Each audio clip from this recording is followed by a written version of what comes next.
करुणा के सागर तथागत गौतम बुद्ध, सदगुरु रविदास जी महाराज, भगवान वाल्मीकि महाराज, गुरु नानक देव, संत कबीर, और एक लाइन से बिरसा फूले अंबेडकर, साहू जी महाराज और महामना रामस्वरूप वर्मा, डॉक्टर बाबा साहब अंबेडकर और मान्यवर साहब काशीराम, आप सभी महापुरुषों को नमन करता हूं। साथियों, मैं बात करूंगा पावटी की। एक वीडियो वायरल हुई, आप सब लोगों ने देखी होगी, मुझे बड़ी तकलीफ हुई उससे, जहां एक मुनादी हो रही है। आप समझिए कि किस डर का माहौल है। लेकिन मैंने इस बात को, मेरा फर्ज बनता है कि मैं वहां तत्काल जाके, उस पुलिस ने कार्रवाई की, उससे भी बड़े पैमाने पे घटना हो जाए, कार्रवाई हो जाएगी। लेकिन ये सब चीजें हो क्यों रहा है, इस बात को जानने के लिए मैं गांव गया चुपचाप, और गांव जाके मैंने वहां की बहनों से, माताओं से, बुजुर्गों से, नौजवानों से बात की। लेकिन जो बात मैंने वहां जाके फील की, वो बात मैं आपसे बयां करना चाहता हूं। मैं जहां तक मैं समझ पाया हूं व्यक्तिगत रूप से, देश आजाद हुआ, मेरी बात पे आप गौर करना, देश आजाद हुआ 15 अगस्त 1947। बहुत कुछ नहीं बदला। अंग्रेज चले गए और कह के गए कि भारत का, अपने देश को चलाने के लिए संविधान बना दो, तो हम लोग इसको फ्री कंट्री कर देंगे। 26 जनवरी 1950 को बदला ये कि हम आजाद हो गए, भारत के संविधान के अनुसार हम लोग आजाद हो गए। हमको समान अवसर, समता, समानता, बंधुत्व, भाईचारे की बात जो कॉन्स्टिट्यूशन का प्रेम्बल कहता, वो मिली। लेकिन एक कड़वा सच ये भी कि जो गरीब था वो गरीब रह गया, जो अमीर था वो अमीर रह गया। अवसर मिले तो पैसे वाले लोगों ने और अपना पैसा बना लिया, गरीब को कोई अवसर ही नहीं मिला है। थोड़ा बहुत जो अवसर मिला है, मैं अगर बात करूं बहुजन समाज की, तो बहुजन समाज बहुत बड़ा है। उसकी आबादी इस देश में 100 करोड़ से ज्यादा आज के समय में। उसको अगर कुछ मिला स्पेशली, तो वो एक आरक्षण के रूप में झुंझुना। भारत के अंदर 2% सरकारी नौकरी, वो 2% सरकारी नौकरियों में, मंडल कमीशन तो बाद में आया, पहले शेड्यूल कास्ट के लोगों को 22.5% रिजर्वेशन मिलता था। बाद में मंडल कमीशन आया तो पिछड़े वर्ग के लोगों को 27%, यानी कि टोटल आरक्षण मिला के हुआ 49.5%। ये मिला सरकारी नौकरियों में। और उसके अलावा जो आरक्षण मिला वो एजुकेशन में, स्कॉलरशिप में, राजनीतिक आरक्षण मिला। लेकिन क्या आर्थिक सशक्तिकरण पे कोई काम हुआ?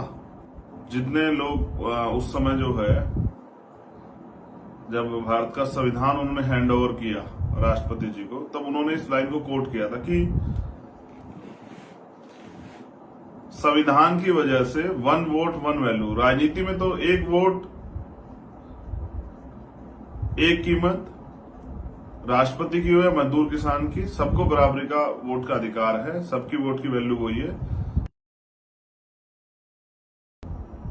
लेकिन इस देश में जो हजारों साल से जो मनुस्मृति के अकॉर्डिंग संविधान बना के, मनुवाद के, ब्राह्मणिकल सोशल ऑर्डर जिसको हम लोग कहते हैं, ब्राह्मणवाद के आधार पे जो सामाजिक आर्थिक व्यवस्था जो बनाई थी,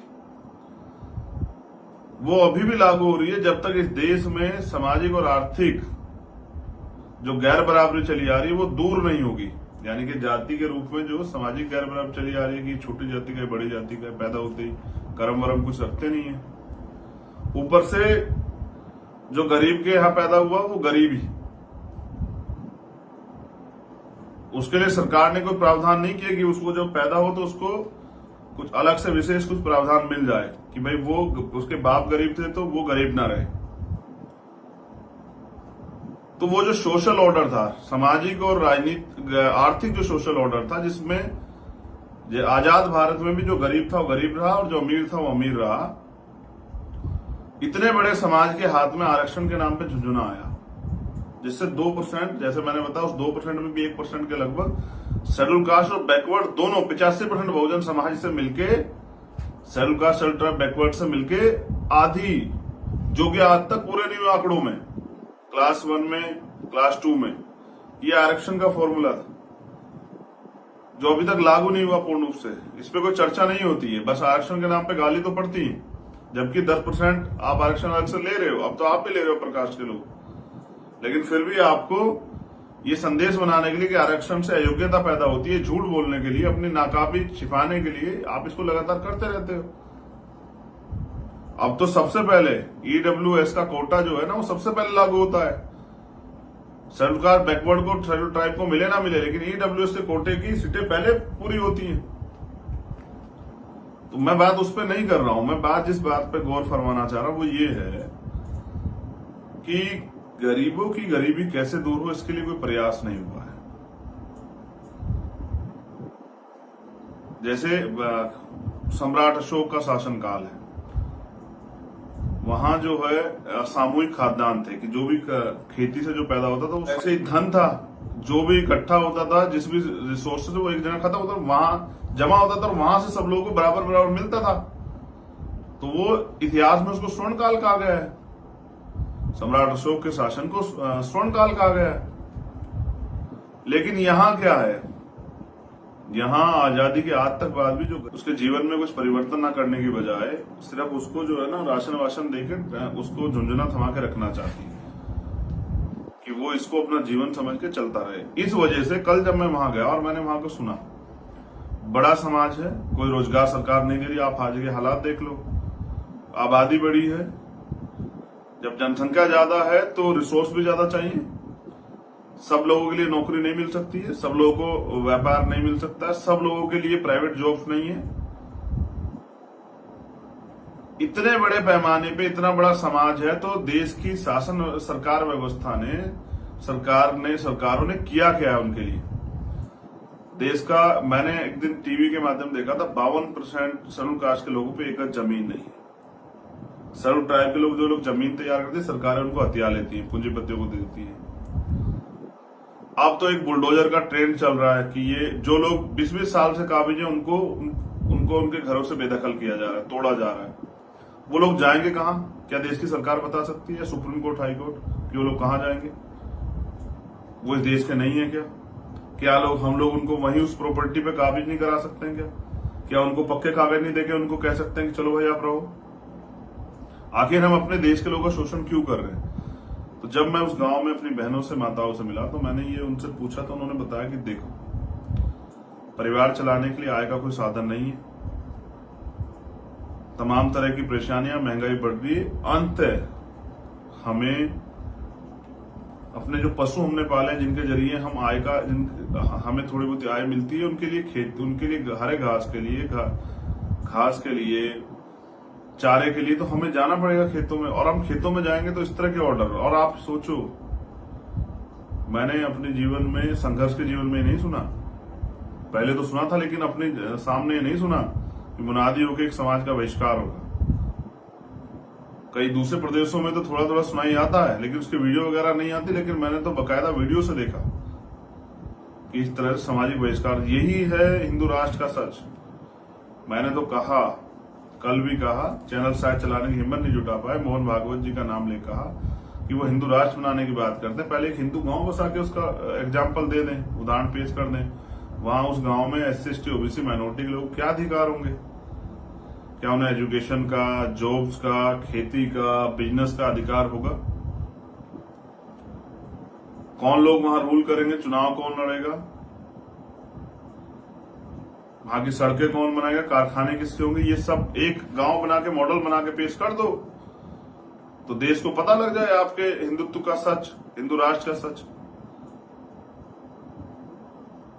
वो शायद मीडिया के लोग नहीं चला पाए, मगर मैं आपसे ये बात इसलिए बता रहा हूं कि आपको समझ आए कि हिंदू राष्ट्र के नाम पे जिस तरह से एक संप्रदाय के खिलाफ माहौल बना के और लोगों को जो है ना, लोगों को हिंदुत्व के नाम पे इकट्ठा किया जा रहा है, इसका खोखला सच यही है जो हमें यहाँ देखने को मिला कि चुनाव से पहले प्रधानमंत्री जी हमारे पैर धोते हैं, मुख्यमंत्री दलितों के घर जा खाना खाते हैं, गृह मंत्री दलितों के घर जा खाना खाते हैं, दलितों को हिंदू बताते हैं, और चुनाव के बाद उनके लिए स्पेशल मुनादी होकर ऑर्डर निकलते हैं। मुख्यमंत्री ने कोई स्टेटमेंट नहीं दिया बेचारों ने, हिंदू वोट सड़क जाएगा उनका प्रकाश। लेकिन मैंने जो आपसे कहा, मेरा जो व्यू है वो इस बात पे है कि इतना बड़ा बहुसंख्यक समाज अगर अपना घर परिवार चलाएगा तो चलाएगा कैसे? सरकार ने तो कह दिया वो रोजगार नहीं दे सकते हैं सबको। कल मुझे जाके तकलीफ हुई कि मजबूरी में उनको जाना पड़ेगा उन खेतों की तरफ, और वहां जाएंगे तो सामाजिक अपमान, उनके साथ छेड़छाड़, तमाम तरह की घटनाएं होगी। इसकी जिम्मेदारी कौन सरकार लेगी, कौन डीएम एसएसपी लेंगे, वो मुझे बताएं। तो मैंने वहां के जो अधिकारी थे, सीनियर अधिकारी, उनसे भी बात की, उनको बताया कि ये जो डर है उनके अंदर पहले, क्योंकि पहले भी ऐसा हुआ है उस गांव में, ये कैसे दूर होगा बताइए।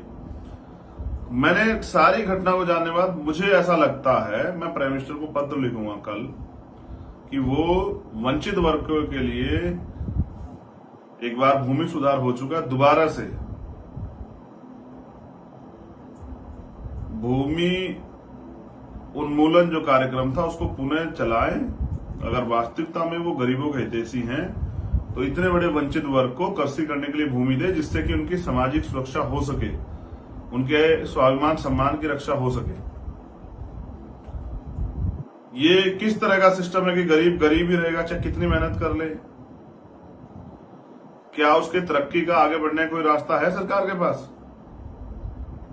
सरकारी नौकरियां तो बिल्कुल बंद हो गई, लेटरल एंट्री से हो रही है, संविदा से अपने लोग रखे जा रहे हैं। तो गरीब का बेटा कैसे है, जिसने अच्छी एजुकेशन लेके क्वालिफिकेशन करके जो बैठा हुआ है, वो कहां कैसे जाएगा?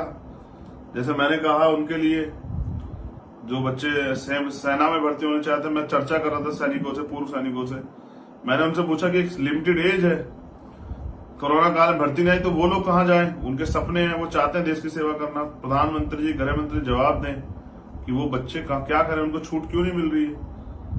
क्या वो किसी और देश के बच्चे हैं?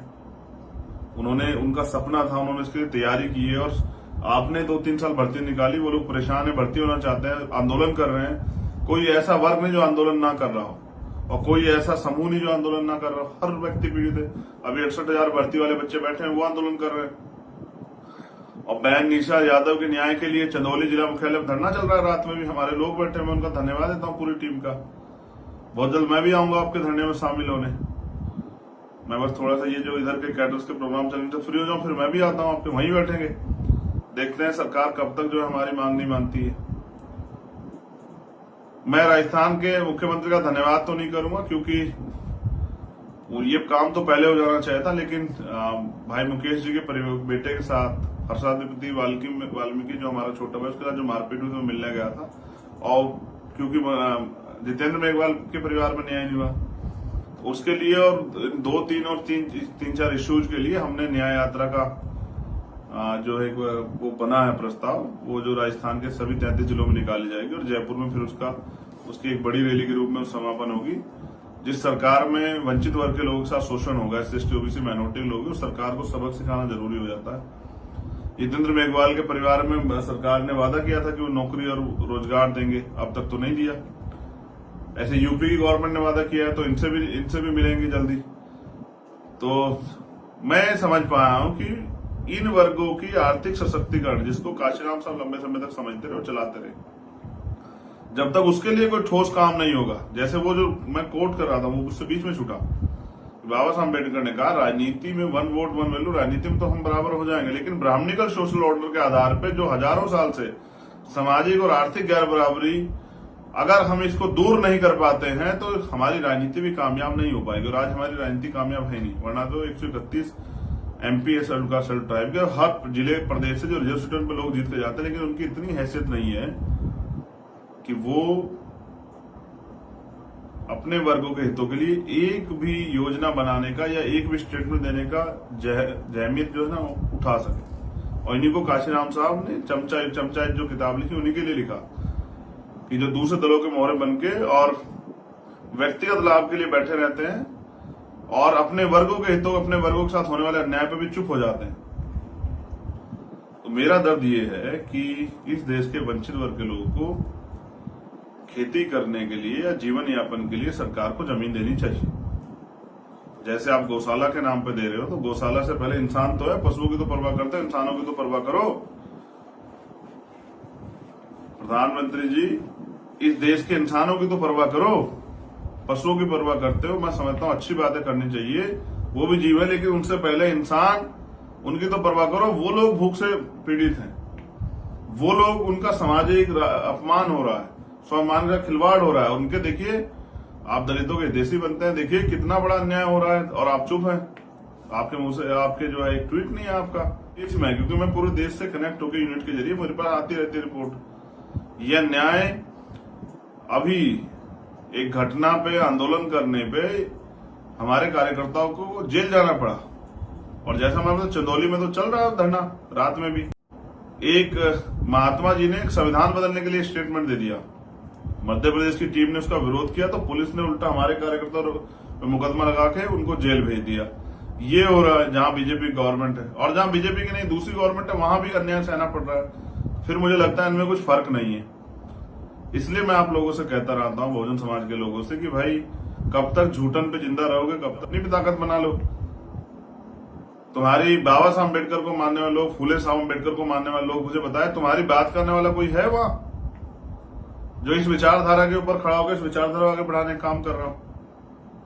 तो ये अन्याय बढ़ता जाएगा जब तक आप अपनी लड़ाई को स्वयं नहीं लड़ोगे। मेरा ऐसा मानना है कि आज नहीं तो कल इसके अंदर भीम आर्मी के माध्यम से संघर्ष कर रहे हैं, वो इस लड़ाई को तेजी से आगे बढ़ाने का काम करेंगे, और वो समझेंगे कि मुकाबला ताकतवर लोगों से, तो खुद भी ताकतवर बनने का प्रयास करेंगे।